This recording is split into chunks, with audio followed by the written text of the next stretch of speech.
오늘은 데살로니가전서 4장 9절에서 18절의 말씀을 가지고 진정한 위로가 필요합니다는 제목으로 말씀을 나누고자 합니다. 얼마 전 저는 8월 24일 아버지께서 소천하셨습니다. 두 남자가 제 곁을 떠나게 되는데 지난 목요일에는 큰아들 준호이가 또 훈련소에 입대하게 되었습니다. 아버지의 장례식은 마치 2박 3일 동안 가족여행을 온 것처럼 정말 은혜롭고 행복한 천국 항송 예배로 마칠 수 있었습니다. 서운하지 않았습니다. 그런데 며칠 전에 꿈에 아버지가 나타나셔서 천국에 잘 다녀왔다 하시는 것입니다.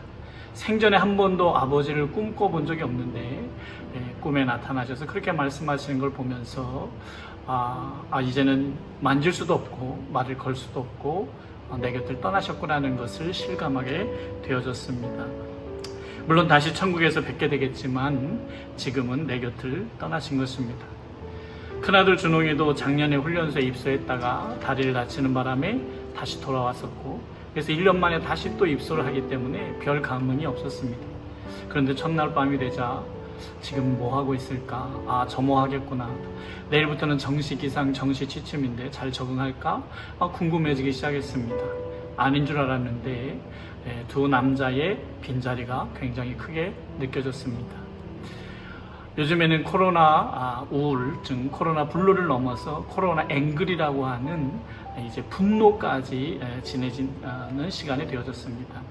시간이 너무 오래 가고 너무 어려워지면서 이제 마스크를 쓰라고 하는 기사를 폭행하고 사람들이 가까이 매일 있으면서 이제 가족 간에도 많은 다툼과 짜증들이 일어나는 게 사실입니다. 설상가상으로 지도자들인 국회의원이나 장관이나 또 교회 지도자들도 할 것 없이 우리에게 짜증나는 일들을 자꾸 만들고 있습니다. 이러할 때에 우리가 서로 정말 힘들고 어렵고 또 언제 끝날지도 모르는 이런 상황 속에서 우리에게 진정한 위로가 필요하다고 생각되어집니다. 그러나 여러분, 위로를 잘못하면 오히려 역효과가 날 수 있습니다. 세상의 위로는 그저 상황을 받아들이고 그저 패배한 것을 인정하라고 하는 그런 위로가 되고 맙니다. 하지만 예수님의 위로는 어땠을까요? 예수님의 위로는 그냥 상황을 받아들이라는 것이 아니라 예수님께서 직접 겪으시고 또 대속하시고 이겨내신 위로를 우리에게 전하고 있습니다.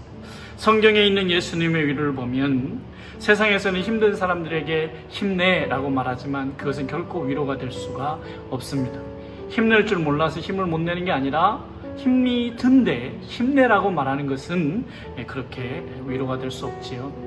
오히려 대안을 제시하고 내가 대신해 줄 테니까 힘내라. 내일은 다른 결정이 날 것이다. 아니면 우리 같이 방법을 찾아보자. 어떤 현실적인 대안을 내면서 위로를 한다면 위로가 될 수 있겠지만 그냥 말로만 힘내라고 하는 것은 위로가 되지 않는다는 것입니다. 그래서 세상의 위로와 예수님의 위로가 다른 이유가 거기에 있습니다. 첫 번째로 예수님의 위로는 체험적인 위로입니다. 히브리서 4장 14절에서 16절에 보면 그러나 우리에게 하늘에 올라가신 위대한 대제사장이신 하나님의 아들 예수가 계십니다. 그러므로 우리의 신앙 고백을 굳게 지킵시다. 우리의 대제사장은 우리의 연약함을 동정하지 못하시는 분이 아닙니다. 그는 모든 점에서 우리와 마찬가지로 시험을 받으셨지만 죄는 없으십니다. 그러므로 우리는 담대하게 은혜의 보좌로 나아갑시다. 그리하여 우리가 자비를 받고 은혜를 입어서 제때에 주시는 도움을 받도록 합시다 라고 말씀하고 있습니다. 예수님의 위로는 지적인 위로나 이상적인 담론이 아니라 직접 인간이 되셔서 체험한 고통에 대한 체험적 위로입니다. 우리가 당하는 상처, 외로움, 육체적 고통까지 다 겪어보셨기 때문에 우리의 마음을 다 이해하시고 기도로 호소할 때에 동감해 주시고 도와주십니다. 겪어보지 못한 고통은 들어도 공감할 수 없습니다. 하지만 예수님은 이 땅에 오셔서 배신도 당해보시고 굶어도 보시고 가난하게 살았으며 아픈 자들과 늘 함께 하시고 그들을 고쳐주셨습니다. 예수님의 전공은 상처 치유와 죄의 용서라고 할 수 있겠습니다. 그러므로 어떤 고통을 겪고 있든지 예수님이 모르는 고통은 없습니다. 또 못 도와줄 고난도 없습니다. 예수님께서 겪으시고 기도하면 도와주겠다고 약속하셨기 때문에 그 약속에 근거한 체험적 위로입니다. 그러므로 예수님께서 주신 그 약속의 말씀으로 우리가 위로할 수 있습니다. 두 번째 예수님의 위로는 대속적 위로입니다. 베드로전서 2장 21절에서 25절을 보면 바로 이것을 위하여 여러분은 부르심을 받았습니다. 그리스도께서는 여러분을 위하여 고난을 당하심으로써 여러분이 자기의 발자취를 따르게 하시려고 여러분에게 본을 남겨 놓으셨습니다. 그는 죄를 지으신 일이 없고 그의 입에서는 아무런 거짓도 찾아볼 수 없었습니다. 그는 모욕을 당하였으나 모욕으로 갚지 않으시고 고난을 당하였으나 위협하지 않으시고 정의롭게 심판하시는 이에게 다 맡기셨습니다. 그는 우리 죄를 자기 몸에 몸소 지시고서 나무에 달리셨습니다. 그것은 우리가 죄에는 죽고 의에는 살게 하시려는 것이었습니다. 그가 매를 맞아 상함으로 여러분이 나음을 얻었습니다. 전에는 여러분은 길 잃은 양과 같았으나 이제는 여러분의 영혼의 목자이며 감독이신 그에게로 돌아왔습니다. 말로만 위로를 하는 것은 소용없습니다. 하지만 예수님은 우리를 위로하고 구원하기 위하여서 우리의 죄를 몸소 몸에 지시고 나무에 달리셨습니다. 그 이유는 우리는 죄에 대해서 죽고 의에 대해서 살게 하려 하십니다. 그가 매를 항상 맞음으로 우리가 나음을 입었다라고 말씀하고 있습니다. 여러분, 예수님의 말씀이 왜 복음일까요? 말씀하신 대로 살았기 때문입니다. 수많은 위대한 훌륭한 위인들이 있었지만 그들을 위인이라고 표현하는 이유가 뭡니까? 그들의 말과 행실이 같았기 때문입니다. 그럼에도 불구하고 많은 의인들은 자기들이 말한 것을 끝까지 다 지켜내지 못했습니다. 하지만 예수님은 죽음 이후에까지 자신이 하셨던 약속을 지켜내시게 됩니다. 고린도후서 8장 9절에 보면 여러분은 우리 주 예수 그리스도의 은혜를 알고 있습니다. 그리스도께서는 부유하나 여러분을 위해서 가난하시게 되셨습니다. 그것은 그의 가난으로 여러분을 부유하게 하시려는 것입니다. 라고 또한 약속하십니다. 여러분, 주님은 우리의 값을 대신 치러주시고 우리가 겪어야 될 것을 다 자신이 치르시면서 우리는 죽음에서 살아나게 하시고 가난에서 벗어나게 해주신다는 겁니다. 그래서 여러분, 그리스도인들은 결국 가난에서 벗어나게 됩니다. 이것은 예수님의 약속이고 위로입니다. 그가 부유하심으로 가난하게 되심으로 인해서 우리는 결국 가난과 채무에서 벗어나게 된다는 것입니다. 그리스도인들의 삶의 모습을 보십시오. 고난과 가난 속에 있지만 세상에서 손해보며 정말 억울하게 사는 것 같지만 나중을 보십시오. 믿음대로 산 자들은 결국에는 부유해지고 이 땅에서 뿐만 아니라 하늘의 축복까지 누리게 되는 것을 보게 됩니다. 이것이 바로 예수님의 약속입니다. 대신 값을 지불하신 주님께서 우리 것을 대신 갚아주신 대속의 위로다라고 하는 것입니다. 세 번째 예수님의 위로는 승리의 위로입니다. 데살로니가전서 4장 13절에 18절 오늘 본문 말씀해 보니까 형제 자매 여러분, 우리는 여러분이 잠든 사람의 문제를 모르고 지나가는 것을 원하지 않습니다. 여러분은 소망을 가지지 못한 다른 사람들과 같이 슬퍼하지 말아야 할 것입니다. 우리는 예수께서 죽으셨다가 살아나신 것을 믿습니다. 이와 같이 하나님께서 예수 안에서 잠든 사람들도 예수와 함께 데리고 오실 것입니다. 우리는 주님의 말씀으로 여러분에게 이것을 말합니다. 주님께서 오실 때까지 살아남아 있는 우리가 이미 잠든 사람들보다 결코 앞서지 못할 것입니다.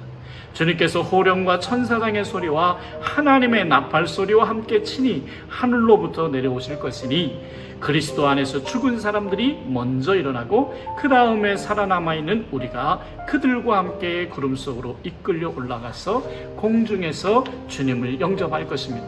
이리하여 우리가 항상 주님과 함께 있을 것입니다. 그러므로 여러분은 이런 말로 서로 위로하십시오. 여러분, 모든 위인들은 훌륭했지만 죽음으로 사라졌습니다. 하지만 예수님은 부활하셨고 지금도 살아계십니다.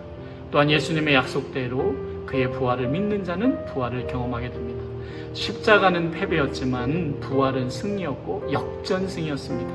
그래서 그리스도인들은 역전의 명수입니다. 세상에서 시달리고 손해보고 망하는 것 같지만 주님의 도우심으로 다시 살아나고 부해지고 마지막에는 부활의 영광까지 누리게 됩니다. 예수님의 제자들은 예수님이 죽으시고 낙심하고 두려웠지만 부활하신 예수님을 만나고 나서는 모든 것을 아까워하지 않고 심지어는 죽음도 두려워하지 않게 되어집니다. 예수님을 믿고 천국에 먼저 가신 아버지를 보면서 우리가 부활의 소망이 없었더라면 어땠을까라는 생각을 해봅니다.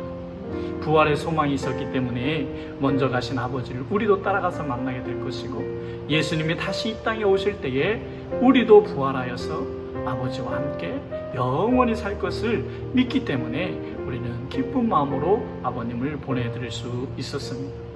여러분, 예수님의 이 부활은 주님이 직접 경험하신 것이고 약속하신 것입니다.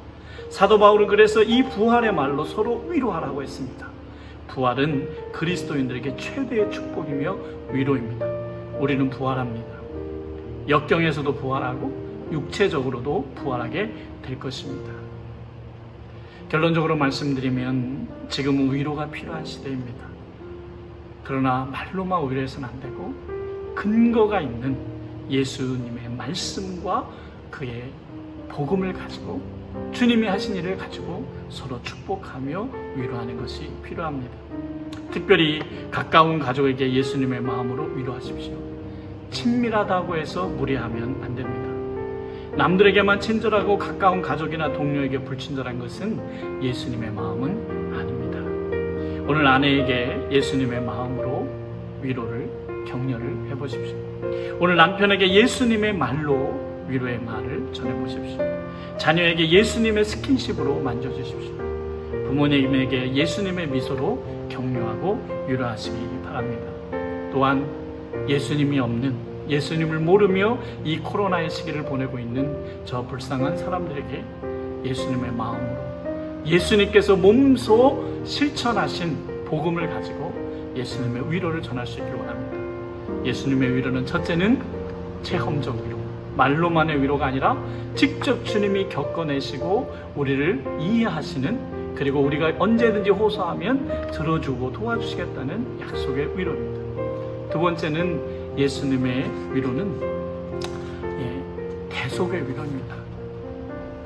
겪은 것으로 끝나지 않고 자기가 대신 겪음으로 인해서 우리는 그 고난과 고통에서, 그리고 죽음에서, 저주에서 벗어나게 해주시는 값을 치른 대속의 은혜였다, 위로였다라고 하는 것입니다. 세 번째는 예수님의 위로는 승리의 위로입니다. 패배가 아닙니다.